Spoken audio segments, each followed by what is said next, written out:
Bonjour et bienvenue sur la mécanique universelle. Donc aujourd'hui nous sommes le samedi 4 mars 2023 et je voulais continuer, prolonger la réflexion que j'avais euh, fait dans les dernières vidéos à partir de l'éthique de Spinoza. Euh, et donc revenir à l'origine de mon travail, euh, voici l'espace sur Internet. Euh, le site s'appelle mécaniqueuniverselle.net et, il a été créé cette théorie est arrivée dans les années en fin 1999, l'an 2000 en gros, et elle est née à partir d'une phrase: l'humanité évolue vers son ultime perfection. Voilà, j'ai eu l'intuition de cette phrase-là. J'étais pas du tout intéressé par ce genre de choses. Et j'écrivais des petites nouvelles pour m'amuser, pour me distraire dans un petit parc entre midi et deux. Et donc cette phrase, je l'ai écrite et elle m'a bouleversé. Elle a bouleversé le rythme de ma vie. Du jour au lendemain, j'ai tout abandonné et je suis rentré dans cette réflexion parce que je me suis dit, mais pourquoi j'ai écrit ça? Qu'est-ce que ça veut dire? Pourquoi elle irait vers, pourquoi l'humanité évoluerait vers son ultime perfection, etc. Et puis plus tard, j'ai compris qu'en fait, toute cette recherche, elle n'était pas venue par hasard, j'avais déjà cherché cette unité, l'unité universelle, le sens de l'évolution. Euh, à travers ma peinture, je faisais de la peinture, j'écrivais, etc. Donc j'avais déjà euh, tout convergé pour qu'apparaisse cette idée-là. L'humanité évolue vers son ultime perfection. Et donc, à partir de là, à partir des années 2000, je me suis attelé à la tâche, je suis tombé dans la passion absolue de cette découverte, ce qui a donné ce site Mécanique universelle avec un millier de pages peut-être, davantage, et des vidéos qui sont sur l'espace que vous connaissez, donc sur l'espace où vous êtes sur YouTube. Alors, donc, euh,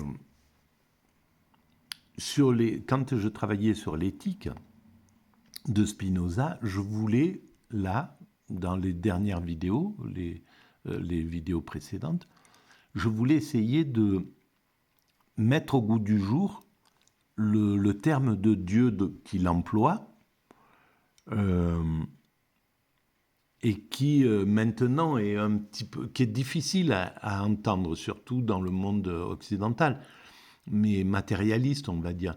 On a du mal à entendre ce terme Dieu, qu'est-ce que ça peut être, et en plus c'est des interrogations infinies vers quelque chose dont on ne peut pas imaginer ni la forme, ni l'idée, ni la constitution, etc. C'est pas à notre portée. Pour l'instant, nous ne pouvons pas comprendre ce que c'est. Par contre, nous pouvons essayer de démontrer qu'il est plus pertinent qu'il y ait un principe créateur, qu'il y ait ce que les religions appellent Dieu, qu'on pourrait appeler X, l'inconnu, cet inconnu, mais une puissance créatrice, une puissance originelle, à l'origine de cet univers, et donc qui, à mon sens, en même temps, euh, compose cet univers, et donc tout ce qu'il contient, donc y compris nous. Donc nous sommes constitués de ce principe créateur dans notre essence. Et donc, pour simplifier la connaissance de ce livre, par exemple l'éthique, mais c'est valable pour le divin chez Saint Augustin ou chez tous les grands philosophes qui ont parlé de Dieu, même chez Platon, etc. Voilà, d'amener un vocabulaire qui correspondrait un petit peu aux recherches actuelles. Et c'est pourquoi j'ai écrit à cette époque-là, donc en l'an 2000, l'amour est dans l'atome, Dieu est dans l'atome, en somme. Voilà. Et donc je vais lire un petit peu ce passage-là. Voilà, on est là, hop. Oula, c'est un peu beaucoup là. Hop, hop, je suis désolé. Voilà. Donc, voilà l'espace tel qu'il se présente. Voilà comment je l'avais imaginé, ce Big Bang. Le champ quantique ici, l'énergie amour, c'était l'idée de dire le divin. C'est voilà le principe créateur. Que ce champ quantique, c'est Dieu sous la forme immatérielle, en somme, ce qui était avant le Big Bang, et qui a engendré ce Big Bang, ou qui a mis en œuvre ce Big Bang. Et à partir de ce Big Bang, il se répand matière, vivant, humanité, et l'amour incarné, c'est-à-dire l'extase. Voilà. Et donc, dans l'humanité évolue vers son ultime perfection, c'est l'humanité évolue vers l'extase. L'extase, c'est également la béatitude dont parle Spinoza. Et donc, je voulais aussi décrire cet état. Quand j'ai eu l'idée de cette théorie, donc quand je suis tombé là-dedans en l'an 2000, 2 mois après, donc j'ai construit toute la structure qu'on voit ici, là, les grands chapitres, c'est-à-dire de l'animal à l'homme, le bien et le mal, de l'homme à l'humain. Donc pour moi, l'humain, c'était l'humain accompli. Le bonheur, qu'est-ce que c'était que le bonheur suprême? C'était l'extase, ce que je voulais dire.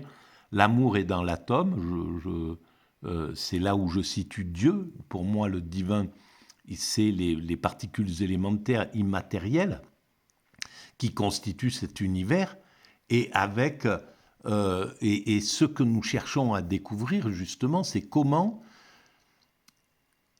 quelque chose a mis de la masse dans dans ces particules élémentaires, dans cette immatérialité, dans cette chose immatérielle.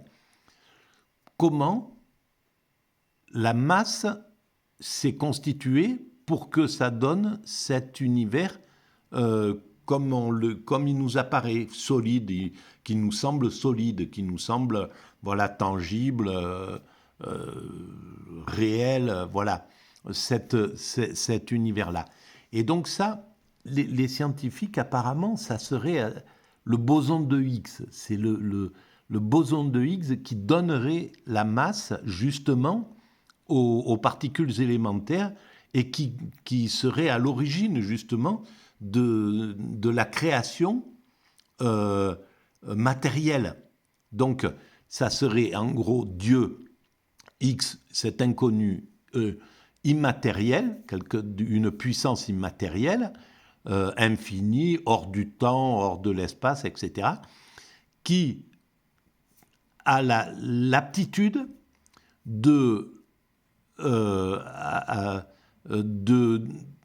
mettre dans chaque partie matérielle qui le constitue une masse qui l'amène à avoir l'apparence solide, l'apparence de cet univers, etc. Et donc, dans cette masse, vraisemblablement, il y a alors, forcément, parce que c'est pareil, il y a l'espace et le temps. Et ces dimensions-là, voilà, l'aptitude à ce que ça devienne, à ce qu'on on ait ce cadre espace-temps qui nous permet de construire l'humanité. Et donc, Euh, voilà. Alors, je vais commencer à lire là, et je vais lire ce petit chapitre-là. L'amour est dans l'atome. Brahman, principe créateur, Dieu. Voilà, à l'époque, j'essayais en même temps de fédérer. C'était quelque chose, mon désir, il était bien avant cette théorie-là, d'unifier l'humanité. J'aurai peut-être l'occasion de parler un petit peu de ce que je voulais faire en art, ce que je voulais faire justement pour unifier l'humanité, pour montrer que l'humanité est unifiée sans le savoir, qu'on est un seul corps, que cette humanité, on a l'impression qu'on est voilà, qu'on est en bisbille, qu'on est voilà, distingué entre telle communauté, telle autre, etc. Mais en réalité, tout ça, c'est à l'intérieur d'un même corps qui est l'humanité. C'est l'humanité dans son ensemble qui évolue vers l'apothéose, vers l'extase. On y va, c'est une humanité entière qui évolue. En croyant qu'on est, qu'on est antagoniste, qu'on est différent, qu'on n'est pas pareil que les autres, que nous sommes là, mieux, moins bien, etc., avec toutes les pulsions basiques de l'humain, euh, dont on commence à se libérer et dont on se libérera totalement. Les pulsions qui font qu'on peut mépriser notre groupe humain, etc. On peut voilà, avoir de la haine pour... toutes ces pulsions basiques seront dépassées dans l'évolution pour atteindre, lorsque nous aurons atteint la perfection. Alors la perfection spirituelle, Brahman est vie, Brahman est joie, Brahman est vide. La joie, en vérité, est la même chose que le vide. Le vide, en vérité, est la même chose que la joie. C'est dans les Upanishads. Voilà. La joie est notre évasion hors du temps. Et toujours pareil, la joie, c'est l'extase, hein, à mon sens. C'est pas pour rien qu'ils disent la joie, en vérité, est la même chose que le vide, donc la même chose que le Brahman, donc la même chose que le divin. C'est-à-dire, c'est l'essence de l'extase. L'extase, c'est l'amour absolu, et Dieu, c'est l'essence de cet amour absolu. Sauf que au fond, il a besoin de l'incarnation pour pouvoir être incarné, pour pouvoir s'être incarné. C'est un peu comme si c'était voilà, une essence qui a besoin de s'épanouir, de s'exalter, de s'incarner. Et donc, elle trouve le moyen, cette essence, Dieu, trouve le moyen de, de, de s'incarner à travers, justement, à travers ce boson de Higgs là, qui donne la matière à l'univers. Voilà. Alors, selon notre philosophie, l'humanité évolue donc vers son ultime perfection. Cette perfection se réalisera grâce à l'ensemble des progrès temporels humains, progrès techniques, social, intellectuel, moral, universel. Et c'est ce qu'on fait depuis qu'on s'est distingué des autres primates jusqu'à aujourd'hui. On développe tous ces progrès techniques, sociaux, intellectuels, moraux, universels.